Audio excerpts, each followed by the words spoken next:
ప్రముఖ కూచిపూడి నృత్య కళాకారులు, కొరియోగ్రాఫర్, డైరెక్టర్, రచయిత, స్టేజ్ ఆర్టిస్ట్ ఇలా భిన్న కళల్లో తనదైన ముద్ర వేస్తూ సకల కళా వల్లభుడిగా పేరు ప్రఖ్యాతులు సాధించారు కళారత్న శ్రీ కెవి సత్యనారాయణ గారు.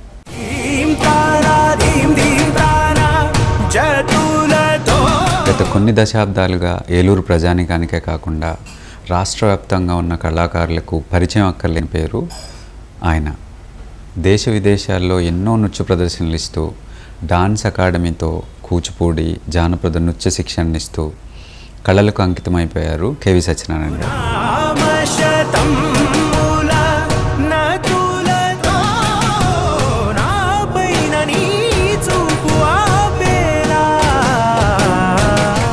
ఈరోజు మై జర్నీ కార్యక్రమంలో భాగంగా ఆయన జీవిత అనుభవాల్ని, కళారంగంపై ఆయనకున్న అంకిత భావాన్ని, సాధించిన విజయాల్ని తెలుసుకునే ప్రయత్నం చేద్దాం.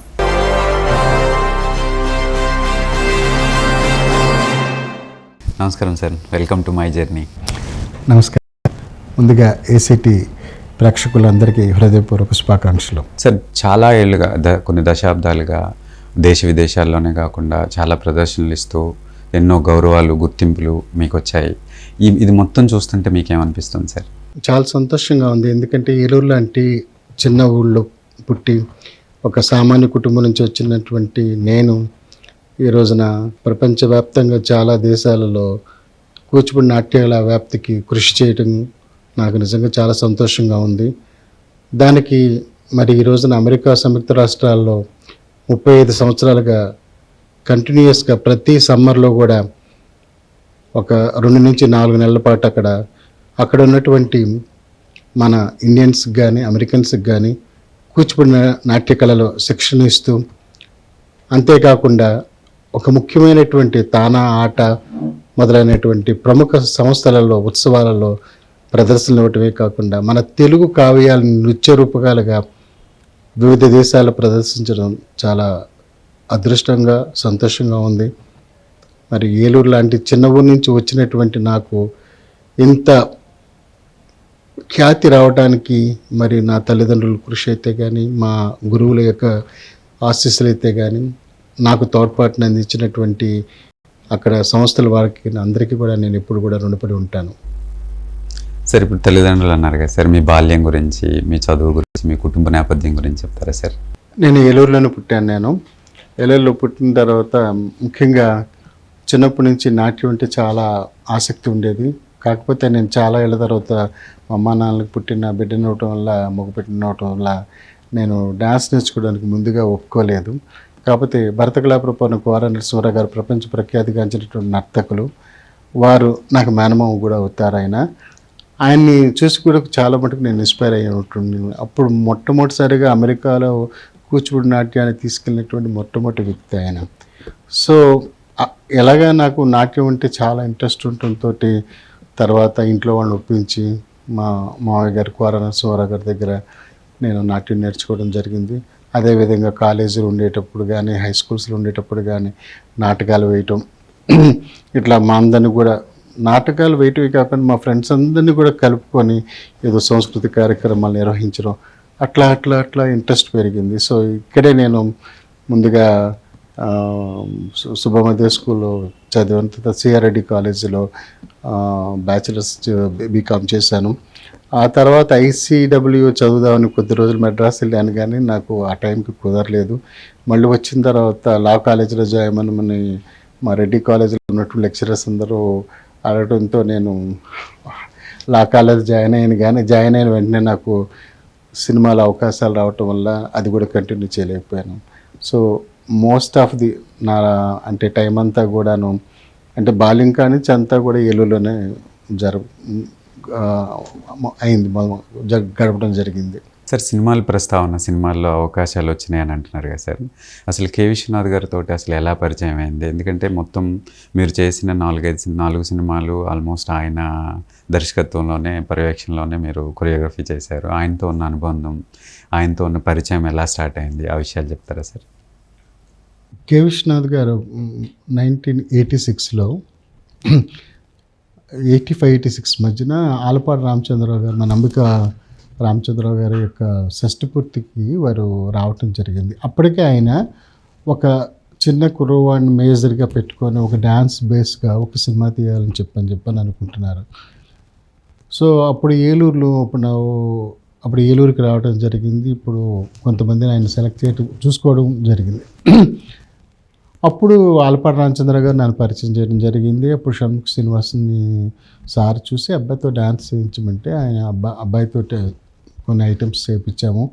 అన్నీ వారు ఏమేమి కావాలన్నారో ఆ విధంగా విశ్వనాథ్ గారిని వారు ఏలూరుకి వచ్చి కావాలని వారు కలిసి ఇదంతా చూడడం జరిగింది. చూసిన తర్వాత ఆయన చెన్నైకి రమ్మని చెప్పానన్నారు. మళ్ళీ టెస్ట్కి దానికి వెళ్తాను. అప్పుడు కూడా వెళ్ళటం జరిగింది. వెళ్ళిన తర్వాత అబ్బాయిని సెలెక్ట్ చేసుకున్నారు. అప్పటికి నేను చాలా చిన్నవాడిని. అప్పుడు నేను 85, 86 అంటే it's very young age. K Viswanath గారు అంటే అప్పటికే మరి సాగర్ సంగమం, మరి శంకరాభరణం, ఇంకెన్నో అద్భుతం, సప్తపది లాంటి సినిమాలు తీసినటువంటి ఒక పెద్ద డైరెక్టర్. ఆయనంటే నాకు చాలా అభిమానం, చాలా దైవభావం ఉంది. లక్కీగా ఒకసారి నేను ఇంటర్ కాలేజీలో హిందూ కాలేజీలో మా రెడ్డి కాలేజ్ నుంచి ఒక నాటిక మేము ప్రదర్శిస్తే దాంట్లో నాకు ఉత్తమ నటి అవార్డు వచ్చింది. అప్పుడు వారి చేతుల మీదుగా ఉత్తమ నటి అవార్డు తీసుకోవడం జరిగింది. అప్పుడు చూశాను. కానీ ఆయన సినిమాకి మళ్ళీ డాన్స్ డైరెక్టర్గా అవకాశం వస్తుందని చెప్పి నేను అసలు కొద్దిగా కూడా ఎక్స్పెక్ట్ చేయలేదు. వారు సరే చెన్నైకి వెళ్ళటం జరిగింది. వెళ్ళిన తర్వాత షూటింగ్ మొదలయ్యేటప్పుడు పిల్లవాడికి ఒకవేళ ఏదైనా ఇంకో డ్యాన్స్ మాస్టర్ ఎవరైనా ఉంటే ఎట్లా ఉంటుందో ఏంటో అని చెప్పని నన్ను కూడా రమ్మని చెప్పని అన్నారు. సరే నేను మైసూర్కి వెళ్ళటం జరిగింది. మైసూర్కి వెళ్తే ఒక సాంగ్ ఇచ్చి సత్యనారాయణ ఈ సాంగ్ నువ్వు చేయి చూస్తాను అని అన్నారు. నాకు నిజంగా ముందు ఆశ్చర్యం వేసింది. సినిమాకి సాంగు అది ఇదంటే కొత్త అదంతా కూడా. సరే సార్ అని చెప్పని తీసుకొని నేను సాంగ్ నేను చేసి ముందు రోజు నాతో రిహార్సల్స్ చేసుకుని చూసి ఓకే గో హెడ్ రేపు మార్నింగ్ షూట్ చేస్తున్నామని బృందావన్ గార్డెన్స్లో, మైసూర్ బృందావన్ గార్డెన్స్లో షూటింగ్ స్టార్ట్ చేశారు. చేసి సాంగ్ అంతా అయిపోయింది. ఆయన అన్నారు చాలా బాగా వచ్చింది సాంగ్, వెరీ గుడ్ అని చెప్పని అన్నారు. నాకు చాలా సంతోషం. అయిపోగానే ఒక సాంగ్ అయిపోగానే ఒక చిన్న అమౌంట్ ఇచ్చి అక్కడ దాని సెటిల్ అయిపోయింది, వచ్చేసాం. మళ్ళీ షూటింగ్ స్టార్ట్ అవ్వగానే మళ్ళీ రమ్మనమన్నారు. మళ్ళీ ఎందుకు రమ్మన్నారా? సరే రమ్మన్నారు కదా, ఏముంది ఆ టైంలో సినిమా వాళ్ళతో అందరితో చూడడం కానీ, అప్పుడు ఫస్ట్ క్లాస్లో ట్రావెల్ చేయడం కానీ ఇట్స్ సంథింగ్ అని వెళ్ళిన తర్వాత సార్తో సెకండ్ సాంగు ఇది, ఈ సాంగ్ నువ్వు చేయి అని చెప్పని అన్నారు. సరే సార్ అన్నాను, చేశాను. అదే అయిపోయిన తర్వాత ఋషికేశ్లో షూటింగ్ ఉంది, అక్కడికి కూడా రమ్మన్నారు. బాగానే ఉంది. మనం ఊళ్ళు చూస్తా, నాకు దాని మీద పెద్దగా అసలు అంటే ఆ ఏజ్లో మనం ఏదో ఊళ్ళు సినిమా వాళ్ళు అని అన్నట్టుగా ఉంది. సరే వెళ్ళిన తర్వాత నేను నైట్ వెళ్ళాము. సార్ కూడా రాత్రి వచ్చి రూమ్కి రమ్మన్నారు. ఆయన దగ్గరికి వెళ్తే రేపు మార్నింగ్ సుమలత మీద మేము సాంగ్ కంపోజ్ చేయాలి, ఇదిగో సాంగ్ అన్నారు. అతనికి నాకు పరిచయం లేదు అంతగా, ఆవిడ ఎవరితో కూడా ఇప్పుడు మాట్లాడాల. షణ్ముఖ మిగతా పిల్లలు డ్యాన్స్ అంటే పర్వాలేదు. సరే ఇంకా అప్పుడు రాత్రి అంతా కూడా ప్రాక్టీస్ చేసి రేపు మార్నింగ్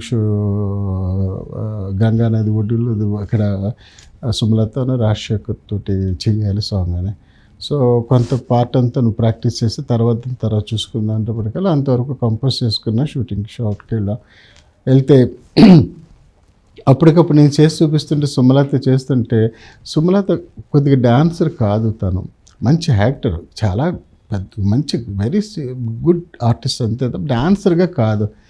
మాతో కొద్దిగా అది చేస్తే చూసి సరే నువ్వు కొన్ని షార్ట్స్ తీసిన తర్వాత అన్నారు రేపు కొద్దిగా ప్రాక్టీస్ చేస్తే చేయించాను. వెంటనే సుమలత నా రూమ్కి వచ్చి మాస్టర్ గారు మీరు రేపు చేయబోదేది ఇప్పుడు అమ్మాయికి నేర్పించి కంపోజ్ చేయండి అది అని. సో అట్లాగా ఈ సాంగ్ అయిపోయిందంటే పేమెంట్ ఏదో ఇచ్చేవారు, అయిపోయేది, నాది అయిపోయింది. అట్లా మొత్తం సినిమా అంతా కూడా విశ్వనాథ్ గారు నాతో చేయించడం జరిగింది. చేసిన తర్వాత నేను ఏలూరుకి వచ్చిన తర్వాత చాలామందితో ఇట్లా సాంగ్ చేసావు అంటే నువ్వు సాంగ్ చేసినా సరే నీ పేరు వేయరు, ఏ శేషు గారి పేరు ఇంకా ఎవరి పేరు వేస్తారు, విశ్వనాథ్ గారి సినిమాలో నువ్వు చేసావు నీ పేరు ఎందుకు వేస్తారు అన్నారు. పోనీలు ఏదైతే ఉందో ఊళ్ళు తిప్పారు, అది ఫస్ట్ క్లాస్లో ప్రయాణం చేయించారు, ఫస్ట్ ఏసీ సెకండ్ ఏసీలో ఢిల్లీకి ఇవన్నీ చూపించారు. విశ్వనాథ్ గారు లాంటి వాళ్ళతో వర్క్ చేసాం, అంటే కొద్ది రోజులు కలిసి ఉన్నామని కదా 1 year పైన చేయటం జరిగింది. అది చాలే అని చెప్పని నేను అనుకున్న తర్వాత ప్రివ్యూ వేస్తున్నారు, చూడడానికి రమ్మని మా ప్రొడక్షన్ మేనేజర్ ఫోన్ చేశారు. అప్పుడు నేను చెన్నై వెళ్ళినప్పుడు ప్రివ్యూ వేసినప్పుడు ప్రివ్యూ చూస్తున్నప్పుడు టైటిల్స్ వచ్చినప్పుడు కల్లా నృత్యం కేవి సత్యనారాయణ సింగిల్ టైటిల్ వచ్చినప్పుడు నిజంగా చాలా ఆనందంతో పాటు కళ్ళం నీళ్ళు తిరిగింది. ఎందుకంటే విశ్వనాథ్ గారు లాంటి సినిమాలో మన సింగిల్ కార్డ్ తోటి టైటిల్ రావటం అని చూసుకోవటం అంటే, వచ్చిన తర్వాత సాయంత్రం సినిమా బయటకు వచ్చిన తర్వాత విశ్వనాథ్ గారు ఎట్లా ఉంది సినిమా అంటే, చాలా బాగుంది, నేను నవ్వేసుకుని సరే కానీ ఎట్లాగా వచ్చావు కదా, దానికి గజ్జల సౌండ్ కొద్దిగా మిస్సింగ్లా ఉంది, వెళ్ళి ఇవాళ రేపు ఉండి నువ్వు గజ్జల సౌండ్ అంతా వేసి వెళ్ళన్నారు. తప్పకుండా సార్ అని చెప్పని మళ్ళీ స్టూడియోకి వెళ్ళి మొత్తం అంతా గజ్జల సౌండ్ అంతా నేను మొత్తం అన్ని సాంగ్స్కి వేసిన. నీ చేతుల మీద అబ్బాలని ఉందే అని అంటే, కాళ్ళకి నమస్కారం సార్, చాలా అదృష్టం ఇచ్చారు. ఎందుకంటే వారితో పాటు వర్క్ చేసినప్పుడు మహాదేవన్ గారితో కలవటం జరిగింది, ఆయనతో వర్క్ చేయడం జరిగింది. అలాగే జేసుదాస్ గారు, సుశీల్ గారు, వాణిజ్యరామ్ గారు, బాలసుబ్రహ్మణ్యం గారు, ఇంతమంది అంటే రికార్డింగ్లో కూడా వెళ్ళటం జరిగింది, రికార్డింగ్ స్టూడియోస్లో. మరి ఇంతమంది కలవటమే కాకుండా ఒకరోజు షూటింగ్కి ఏమో కమల్ హాసన్ గారు వచ్చారు.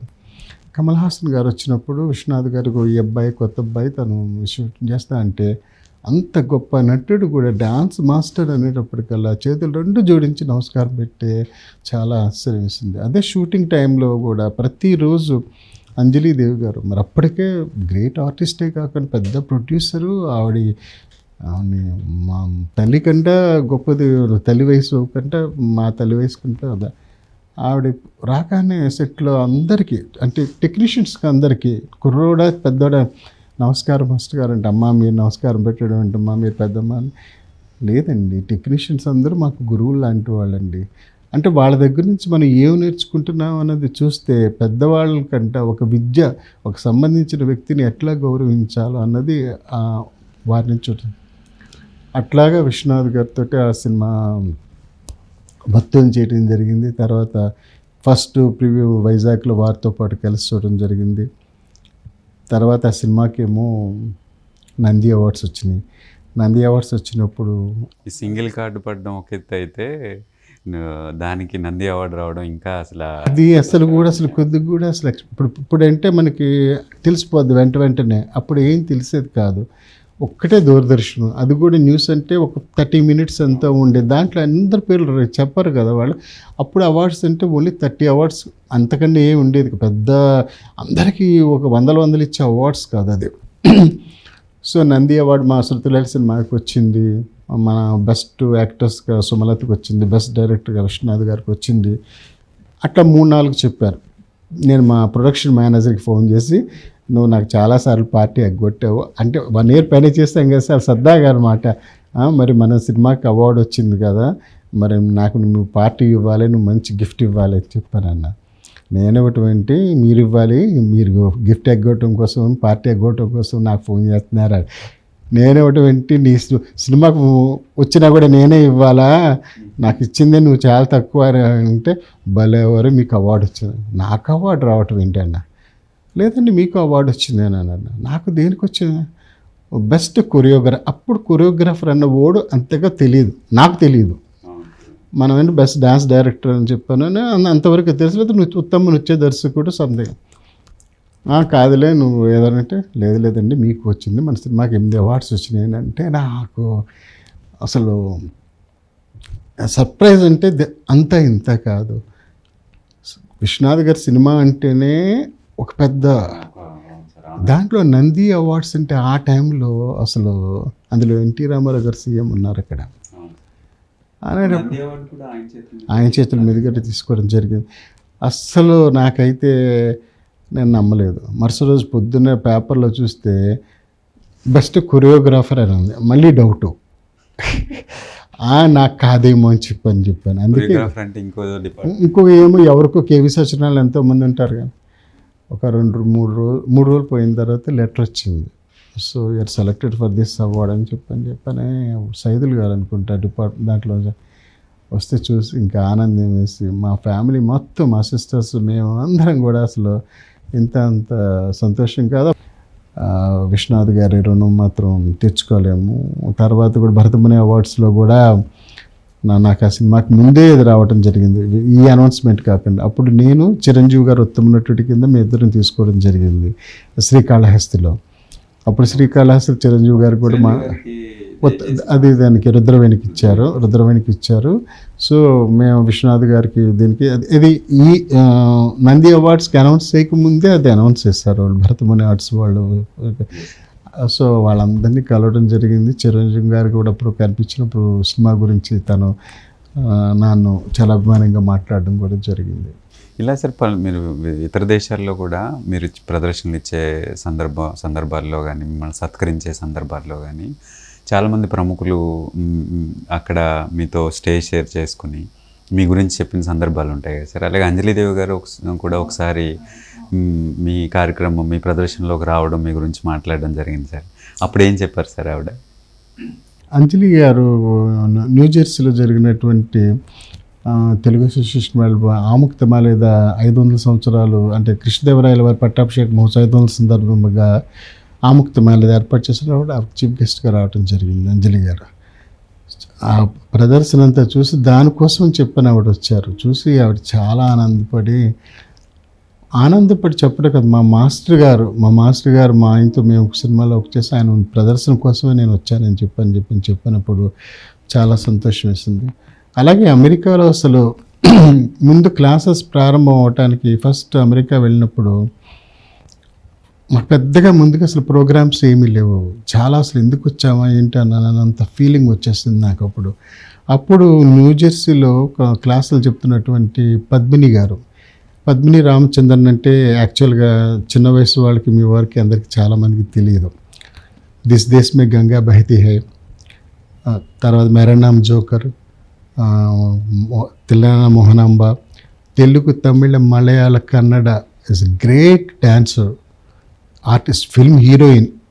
ట్రావెన్కోర్ సిస్టర్స్ అని లలితా, రాగిణి, పద్మిని అని అంటారు. దాంట్లో ఆవిడ పద్మిని గారు, ఇప్పుడు శోభన వాళ్ళ మేనత్త. ఆవిడ ఇక్కడ టెంపుల్లో, ఫ్లషింగ్ టెంపుల్లో క్లాసెస్ చెప్తుంటే ఆవిడని కలవటం జరిగినప్పుడు ఇట్లా నేను కూచిపూడి డ్యాన్స్ మాస్టర్ అది ఇది అని అంటే మాటల్లో సందర్భంగా, మాస్టర్ గారు మీరు కూచిపూడి నాకు నేర్పిస్తారా అన్నారు. అంటే నాకు ఆశ్చర్యం వేసింది, ఒక జోక్ చేస్తున్నారేమో అనుకున్నా. ఎందుకంటే అప్పటికే ఆవిడ చాలా పెద్ద గ్రేట్ ఆర్టిస్ట్.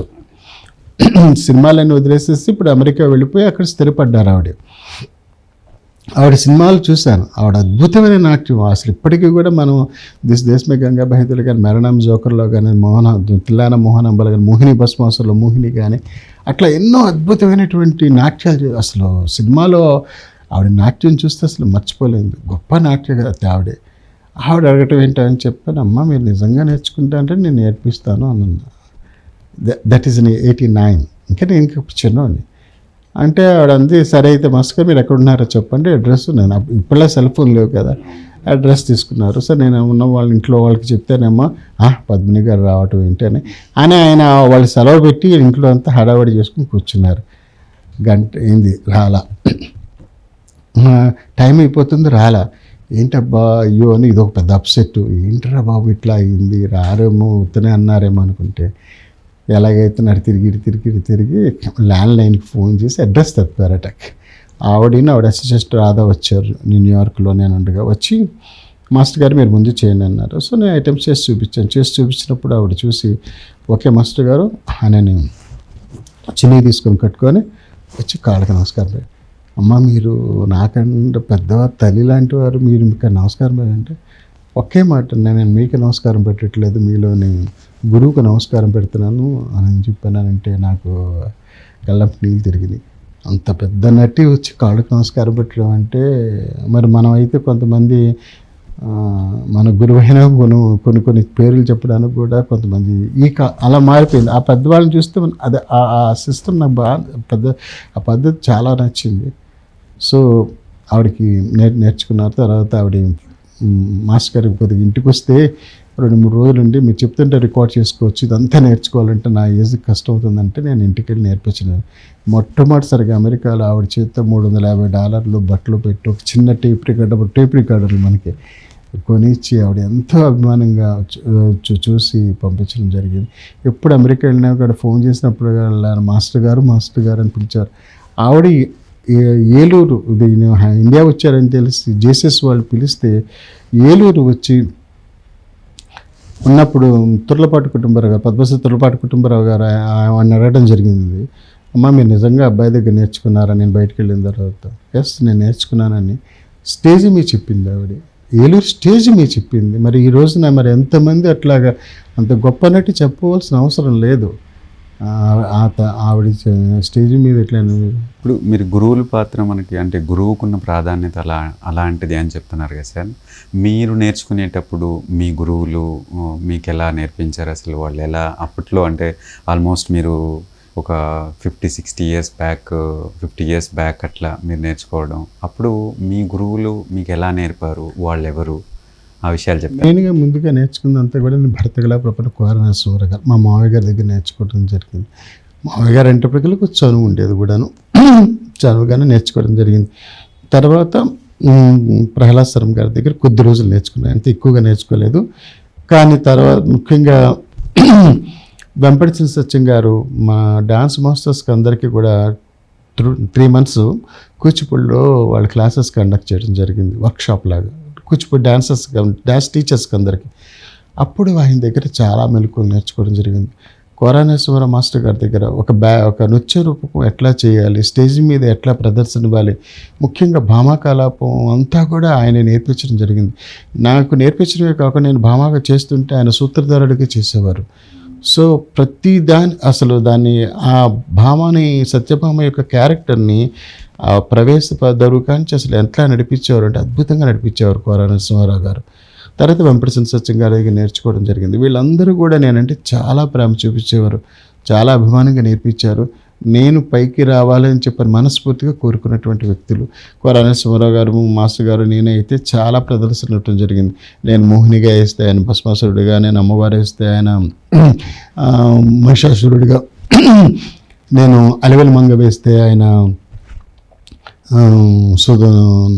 అన్నమాచార్యుల కింద, ఇట్లాగా ప్రతిసారి కూడా నేను తర్వాత నేను డాన్స్ స్కూల్ స్టార్ట్ చేసిన తర్వాత నేను సొంతంగా ప్రదర్శన ఇస్తున్నప్పుడు నా స్కూల్ దాంట్లో ఆయన వచ్చి పాల్గొని మేజర్ పాత్రను ఆయన పోషిస్తూ నేను పైకి రావాలని కోరుకుని నాకు నన్ను ఎంతో సహకారం చేశారు మాస్టర్ గారు.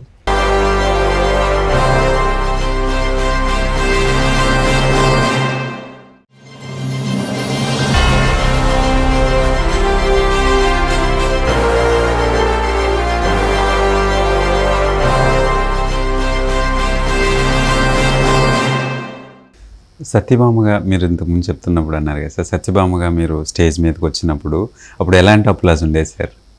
చాలా బాగుండేది అప్లాజ్గా. ఎందుకంటే భామా కలాపం కూచిపూడిలో అదొక ప్రసిద్ధమైనటువంటి ఒక ప్రత్యేకమైనటువంటి అంశం. ఇప్పటికీ కూడా నాకు మన వెంకటేశ్వర స్వామి గుడి ఆవరణ దగ్గరికి వస్తే నాకు ఆ పాత రోజులు గుర్తొస్తాయి. అది ఇప్పట్లాగా జనం లేని జనం కాదు. నేను నాట్యం మొదలుపెట్టి నేను భామా కలాపం చేసే రోజుల్లో అక్కడ ఒక చిన్న తాటాకు దాంట్లో ఒక చిన్న గుడిలాగా చేసి దాంట్లో పేపర్ పలుపుతో వెంకటేశ్వర స్వామి విగ్రహం ఉండేది. అప్పుడు బ్రహ్మోత్సవాలు చేస్తే అసలు ఇంతమంది వందలాది జనం ఉండేవారు. నేను ముక్కోటి ఏకాదశి నాడు నా ప్రదర్శన కోసం విపరీతంగా జనం వచ్చేవారు. నేను కూడా సాంప్రదాయ సిద్ధంగా నేను ఇక్కడే ఇంటికాడ మేకప్ అయి నేను కారులో వెళ్ళి దిగిన తర్వాత శ్రీనివాస్ గారు, మేనపడి శ్రీనివాసరావు గారు తాతగారు, అప్పుడు ఆ టెంపుల్ దేవస్థానం అంతా చూసినటువంటి ఆయన నేను అడిగామని, నాకు ప్రోగ్రామ్కి నువ్వు ఏమి పైన పర్లేదు తాత, నువ్వు మాత్రం నన్ను మంగళవాద్యాలు తీసుకెళ్ళి స్వామి దగ్గర తీసుకెళ్ళి ఆశీర్వచనం ఇప్పించి దండ తీసి నాకు ఇస్తే, గజమాలు ఇస్తే అప్పుడు నేను సేయి మీదకి ప్రదర్శిస్తానంటే నీవు అడిగినట్టే చేస్తాను రాని. అప్పుడు నేనంటే చాలా ప్రేమ ఆయనకి.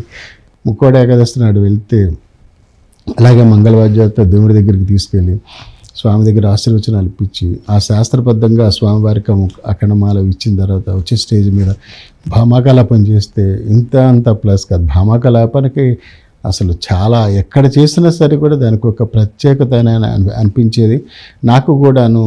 అది చేస్తున్నంత సేపు డిఫరెంట్ కోరానస్ మాస్టర్ గారితో నేను కొన్ని టూర్స్ చేసేటప్పుడు కంటిన్యూగా 7-8 రోజులు ప్రోగ్రామ్స్ ఉండేది. ఒక రోజు ఒక్కొక్క రకంగా చేయించేవారు ఆయన.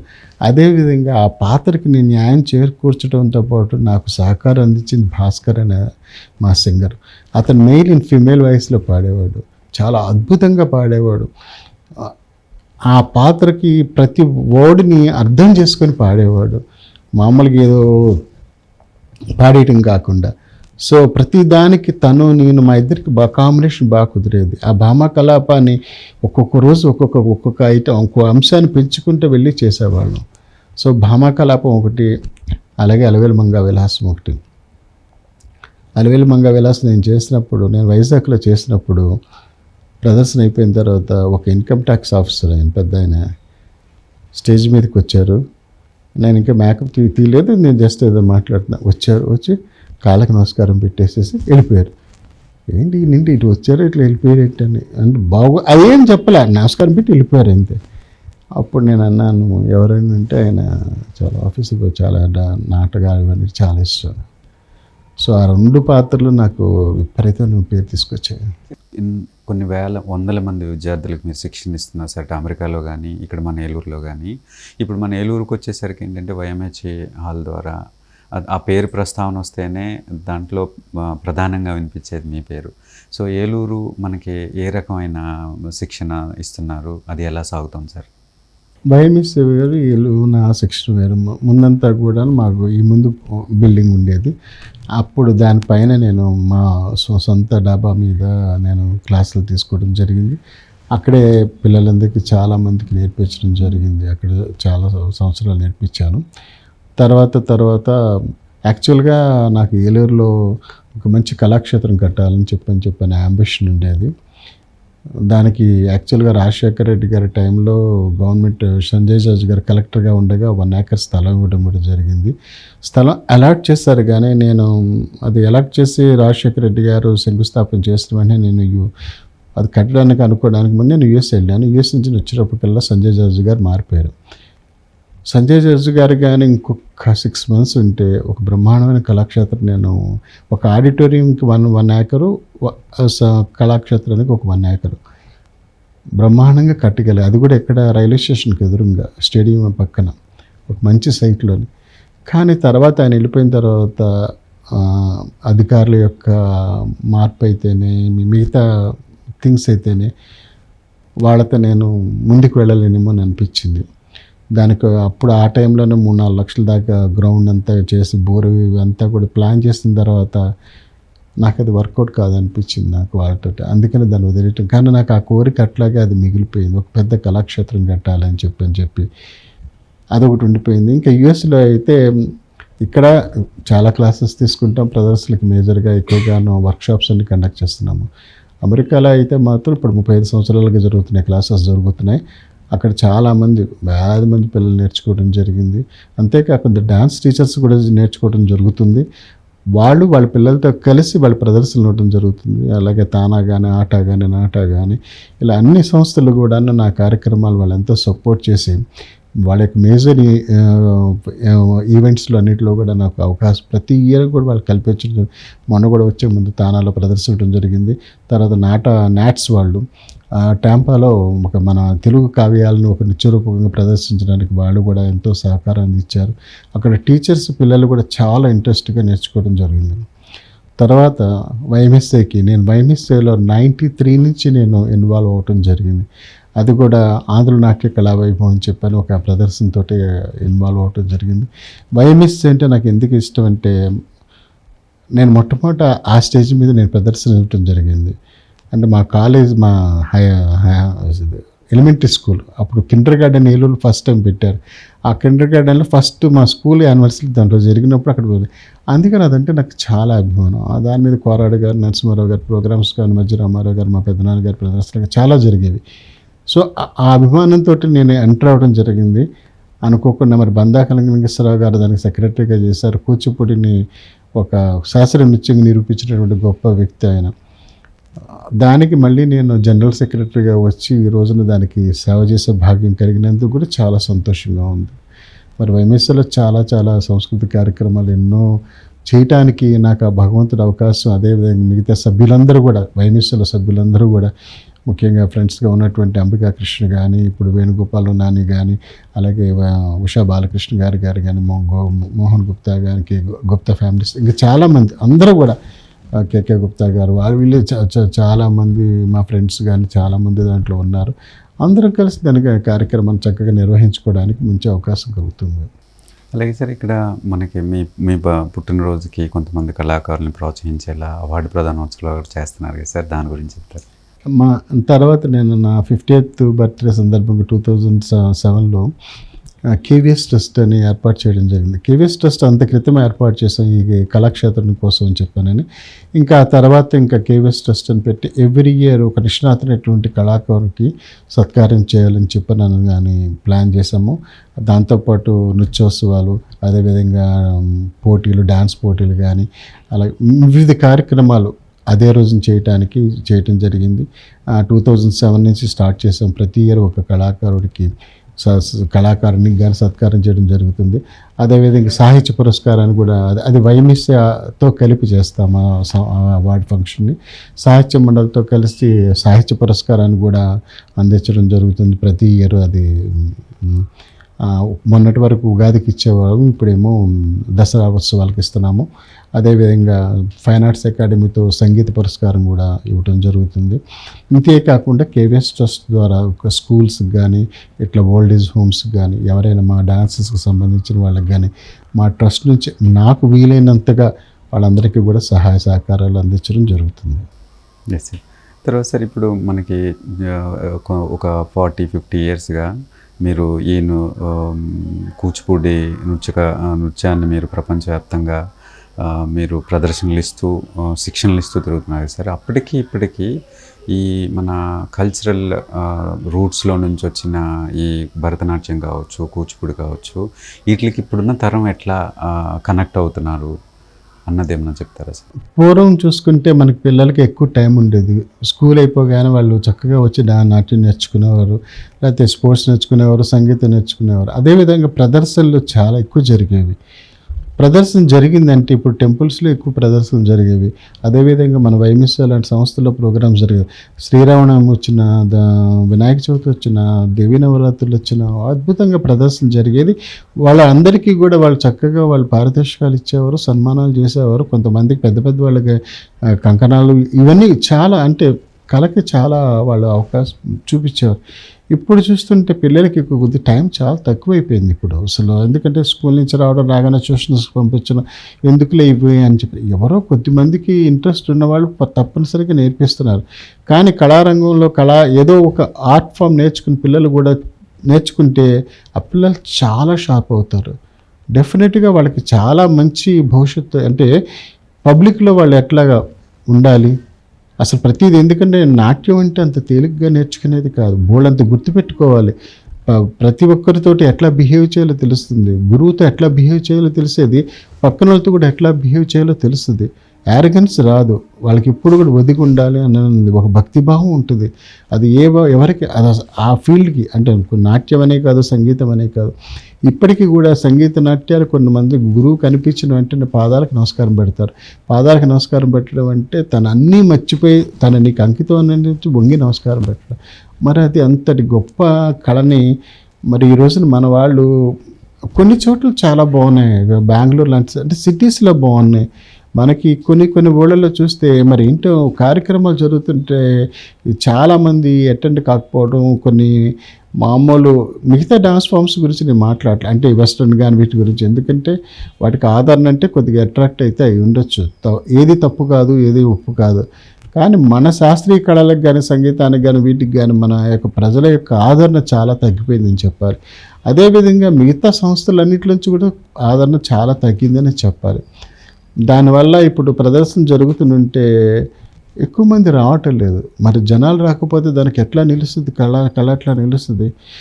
చాలామంది ఇంట్లో కూర్చొని టీవీలు కత్తికోడిపోవడం బాగా అలవాటైపోయింది పొద్దున్న. అంటే బయటికి రావడానికి వాళ్ళు అసలు ఎక్కువ టైం బయటకు వస్తే 10 మందితో కలవటం జరుగుతుంది, 10 రకాల విషయాలు తెలుసుకోవడం జరుగుతుంది, అన్నీ కూడా బాగుంటాయి. కాబట్టి దానికి తోడు మన కళల్ని మరి మనం నిలబెట్టుకోకపోతే ఎట్లా కదా. అమెరికా లాంటి దేశంలో బ్రాడ్వే షోస్ ఇవన్నీ జరిగితే వందల టికెట్ అంటే $100, $200, $300 టికెట్లు పెట్టుకొని చూస్తున్నారు.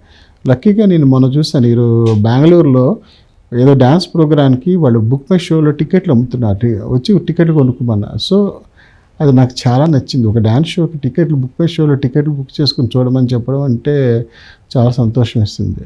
సో అటువంటి రోజులు రావాలి. అలాగే ప్రభుత్వాలు కానీ దేవాలయాలు కానీ కళా సంస్థలు కానీ ఇవన్నీ కూడా ఈ కళల యొక్క అభివృద్ధికి వాళ్ళందరూ కృషి చేయాలి. ముఖ్యంగా ఇక్కడ మనకు ఉన్నటువంటి ప్రేక్షకులు అంటే జనాలు కూడాను కొద్దిగా వాళ్ళ సమయాన్ని అప్పుడప్పుడైనా సరే బయటకు వచ్చి పిల్లలు కానీ పెద్దవాళ్ళు కానీ చేసే ప్రదర్శన చూసి ఆనందించి 10 మందిని కలిసే అవకాశాన్ని కూడా వాళ్ళు కల్పించుకోవాలి. సార్ చివరిగా ఇప్పుడు ఈ కాలంలో ఈ తరానికి అంటే ఇప్పుడు కూచిపూడి నేర్చుకుని ఈ రంగంలో మేము మాదైన ప్రత్యేకతను చూపించాలనుకునే ఈ కాలం జనరేషన్స్కి మీరు ఇచ్చే సూచనలు సలహాలు ఏమైనా ఉన్నాయా సార్? నాట్యరంగం చాలా బాగుంది. ఎందుకంటే నేను చూస్తున్నాను కదా, ఇప్పుడు చాలామంది ఇక్కడ నాట్యం నేర్చుకొని అమెరికాలో సంయుక్త రాష్ట్రాలకు వచ్చి వాళ్ళు చాలామంది క్లాసెస్ చెప్పడం జరుగుతుంది. అలాగే ప్రదర్శనలు కూడా ఇవ్వటం జరుగుతుంది. అది ఇక్కడ కానీ నేను ప్రొఫెషన్గా తీసుకోమని చెప్పను. ప్రొఫెషన్గా తీసుకోవడానికి దీంట్లో కొద్ది మందికే దీంట్లో సక్సెస్ అయ్యే వాళ్ళు ఉంటారు. అందరూ సక్సెస్ అవుతారు నేర్చుకునే వాళ్ళని నేను చెప్పలేను. వాళ్ళ మీద లెక్క పట్టచ్చు. ఎందుకని అది నాకు తెలియదు. ఎవరికి ఏ అవకాశం వస్తుందో ఏ అదృష్టం వస్తుందో తెలియదు. కానీ మనకు అవకాశం వచ్చిన ప్రతి దాన్ని కూడా తప్పనిసరిగా ఉపయోగించుకోవాలి. అది రాంగ్ వేలో వెళ్ళకూడదు. దాన్ని మనం సిన్సియర్గా మనం ఆ కళను నమ్ముకొని 100% కృషి చేస్తే మంచి భవిష్యత్తు ఉంటుంది. దాంతోపాటు షార్ప్నెస్ పెరుగుతుంది. సైమల్టేనియస్గా ఇప్పుడు చాలామంది నేను అమెరికాలో చూశాను, డాన్స్ నేర్చుకున్న అమ్మాయిలు చాలామంది అబ్బాయిలు కానీ వాళ్ళు అటు ఐటీ ప్రొఫెషనల్స్ బిజీగా ఉంటూ కూడా సాటర్డే సండేస్ కూడా క్లాసులు తీసుకుంటున్నారు. సో వాళ్ళు చూస్తే చాలా ముచ్చటేస్తుంది. పెద్ద ఇన్స్టిట్యూషన్స్ నడుపుతున్నారు, ఆరంగేట్రాలు అంటే రంగప్రవేశాలు నిర్వహిస్తున్నారు వాళ్ళు. మరి వాళ్ళు ప్రొఫెషనల్గా కూడాను అటు ఎడ్యుకేషనల్లీ సక్సెస్ఫుల్గా ఉన్నారు, దీంట్లో కూడా సక్సెస్ఫుల్గా ఉన్నారు. సో అట్లాగా సిన్సియర్గా మనం మిగతా ఆలోచన లేకుండాను దాన్ని కానీ పూర్తిగా ఆరాధించి చేస్తే మాత్రం మంచి భవిష్యత్తు ఉంటుంది, దానికి మంచి గుర్తింపు ఉంటుంది. ఇంకోటి సార్, అంటే ఇప్పుడున్న ఒత్తిడితో కూడుకున్న ఈ ఉద్యోగాలు కానీ ఇప్పుడున్న జీవనశైలిలో కానీ ఏదైనా ఒక ఆర్ట్ ఫామ్ని అడాప్ట్ చేసుకోవడం వల్ల ఖచ్చితంగా ఒత్తిడి నుంచి రిలీఫ్ దొరుకుతుందేమో అని. తప్పనిసరిగా ఈట్స్ లైక్ యోగా లాంటిది ఇదంతా కూడాను. మనం నాట్యం చేస్తున్నంతసేపు మనం మర్చిపోతాం. మనం ఎవరో గుర్తురారు. కేవీ సత్యనారాయణ గుర్తురాడు. నేను ఒక భామ చేస్తున్న సత్యభామ ఆ ఫీలింగ్ ఆ కాసేపు నన్ను ఎంతో హైట్స్కి తీసుకెళ్తుంది. అలాగే నేను కృష్ణదేవరాయల పాత్ర చేస్తున్నప్పుడు నేను ఒక కింగ్ అంటే ఆ కాసేపు నేను అయ్యే ఫీలింగ్ అన్నది నాకు ఎంతో ఎనర్జీని ఇస్తుంది. అట్లాగే సాధన చేసినప్పుడు కానీ అదేవిధంగా మన పిల్లలకి నాట్యం నేర్పించేటప్పుడు ఒక గురు స్థానంలో నేర్పించేటప్పుడు దాని యొక్క హ్యాపీనెస్ అంత కాదు. ఎక్కడికైనా వెళ్ళినప్పుడు వాళ్ళు మాస్టర్ గారు అని పలకరించి కాళ్ళకి నమస్కారం పెట్టి వాళ్ళు ఎంతో ఉపయోగంగా మాట్లాడితే ఆ ఆనందం ₹1,00,00,000 లాటరీ వచ్చినా కూడా రాదు. అది అంటే నిజమైన ఆనందం. అంటే డబ్బులు ఒక స్థాయికి వరకు డబ్బు వచ్చిన తర్వాత ఏం చేసుకోలేం. ఆరోగ్యాలకి ఇంతకన్నా వయసులో అయిపోయిన తర్వాత ఇంతకంటే ఎక్కువ తినలేము, అంతకన్నా అది చేయలేము. ఇంకా ఆ టైంలో వాళ్ళు వచ్చి పలకరించి మాస్టర్ గారు మీ చిన్నప్పుడు మనకు గుర్తుండకపోవచ్చు మీ దగ్గర నేర్చుకున్న మాస్టర్ గారు అని పలకరించి వాళ్ళు చేస్తే ఇట్స్ మోర్ ఎనర్జీ. అంతేకాకుండా ఇప్పుడు కానీ ఉన్నవాళ్ళు కానీ ఈ ట్రస్ట్ నుంచి కానీ మిగతా వాటి నుంచి కానీ తప్పించుకోవాలంటే చక్కగా పెద్ద చిన్న అని కాదు, ఏదో ఒకటి నాట్యం అనే కాదు, సంగీతం అని పాటలు పాడుకొని నేర్చుకుని చేయొచ్చు. తప్పనిసరిగా ప్రతి ఒక్కరు ఏదో ఒక ఆర్ట్ ఫామ్లో ఉంటే వాళ్ళకి నిజంగా మంచి రిలీఫ్ ఉంటుంది అని నా ఉద్దేశం. Super sir. చివరిగా మా ఏసీటీ ప్రేక్షకులకి మీరేమైనా ప్రత్యేకంగా మీరేం చెప్తారు సార్? చాలా సంతోషం ఉంది. ఏసీటీ ప్రేక్షకులకి అందరికీ కూడా హృదయపూర్వక అభినందనలు, నమస్కారాలు. ఎందుకంటే ఇటువంటి కార్యక్రమాలన్నీ కూడాను మీరు చక్కగా ప్రజలందరికీ కూడా అందించడం ద్వారా ప్రజల్లో కూడా చాలామందికి దీంట్లో కొద్ది మంది అయినా ఇన్స్పైర్ అయ్యి వారు కూడా వాళ్ళ యొక్క లైఫ్లో ఒక ఏదో ఒక art form, not the art form, anything వాళ్ళు దాంట్లో విజయం సాధించడానికి ఒక వ్యక్తి ఒక స్థాయికి వచ్చాడంటే ఒక్క రోజులో ఎవరూ రాలేరు. ఒకరు ఏదో అదృష్టంతో ఇట్లా చిటికేస్తే ఎవరు ఎంతో కృషి చేస్తే కానీ వాళ్ళు ఒక గుర్తింపు రావడానికి చాలా టైం పడుతుంది. కానీ కృషి అనేది చాలా ఇంపార్టెంట్. ఆ కృషిలో స్టెప్ బై స్టెప్ పైకి రావటం అన్నది ఇదంతా కూడా చాలా ముఖ్యం. మరి ఇన్ని విషయాలు అందరికీ నాలాంటి వాళ్ళనే కాకుండా ఎంతో ఇంకా మహామహులు ఎందరో కూడా పరిచయం చేసి అందరికీ కూడా ఒక మంచి ఆశయాన్ని అందరికీ కల్పిస్తున్నందుకు ముందుగా ఏసీటీ వారికి నేను మనస్ఫూర్తిగా ధన్యవాదాలు తెలియజేస్తూ ప్రేక్షకులందరికీ హృదయపూర్వక ధన్యవాదాలు. చాలా చాలా థ్యాంక్స్ సార్, చాలా విషయాలు చెప్పారు. మీ జర్నీ చూస్తే మీ జర్నీ ఈ ఆర్ట్ ఫామ్లో కానీ ఇప్పుడు మన ఏదైతే మన కూచిపూడి నృత్య కళల్లో ఉన్నవారు కానీ భరతనాట్యంలో కానీ ఏ ఫామ్లో ఉన్నవాళ్ళైనా మీ జర్నీని చూస్తే వాళ్ళు ఇన్స్పైర్ అయ్యేలాగా చాలా విషయాలు మాతో పంచుకున్నారు సార్. చాలా సంతోషం sir. Thank you so much. నమస్కారం.